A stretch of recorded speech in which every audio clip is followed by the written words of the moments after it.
High সবাইকে, আজকে তোমাদের সঙ্গে বর্ধমানের আবার আরেকটা দিন শেয়ার করে নিচ্ছি। আজকে লাঞ্চে ছিল একদম সিম্পল মেনু, সাদা ভাত, তার সঙ্গে ছিল আম ডাল, তার সঙ্গে রয়েছে চিংড়ি মাছের বড়া, স্যালাড আর শুটকি মাছ। শুটকি মাছ কারা কারা খেতে ভালোবাসো আমাকে কিন্তু জানিও, আমার খেতে কিন্তু বেশ ভালোই লাগে। আর তারপরে সন্ধেবেলা আমাদের একটু বিরিয়ানি খেতে ইচ্ছে হচ্ছিলো, তাই জন্য আমরা 4জন মিলে চলে আসলাম করিমসে। আর বিরিয়ানি তো খাবোই, তার সঙ্গে তো আরও কিছু খেতে লাগবে, তো সেই জন্য আমরা আরও অর্ডার দিয়ে দিলাম টুকটাক কিছু। আর খানিকক্ষণ আমরা ওয়েট করছিলাম খাবারের জন্য, আর ততক্ষণে আমরা এত সুন্দর জায়গাতে ফটো তুলে নিচ্ছিলাম আর নিজেদের মতন একটু গল্পগুজবও করছিলাম।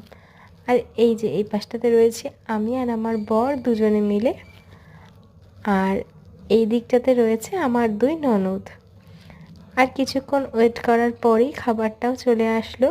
প্রথমে আমরা অর্ডার দিয়েছিলাম চিকেন জুসি বুড়া, এরকমই কিছু একটা নাম ছিল এটা, কিন্তু খেতে এটা অসাধারণ ছিল। আমরা হাফ প্লেটই অর্ডার দিয়েছিলাম, 4 পিস ছিল তাতে। আর তার সঙ্গে দিয়েছিলাম স্যালাড, আর দিয়েছিলাম একটা ফুল প্লেট মাটন বিরিয়ানি, একটা হাফ প্লেট মাটন বিরিয়ানি, আর তার সঙ্গে দিয়েছিলাম হাফ প্লেট চিকেন বিরিয়ানি। আমার বড় ননদ যেহেতু ও মাটন খায় না, তাই জন্য ওর জন্য চিকেন অর্ডার দেওয়া হয়েছিল। আর তার সঙ্গে একটা চিকেনের সাইড ডিশও ছিল। আর বিরিয়ানির সঙ্গে ওরা কমপ্লিমেন্টারি দিয়েছিল রায়তা।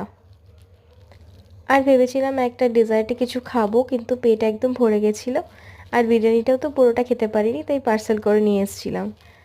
আর আজকের দিনটা এভাবেই কাটলো। ভিডিওটা কেমন লাগলো জানিও। বাই।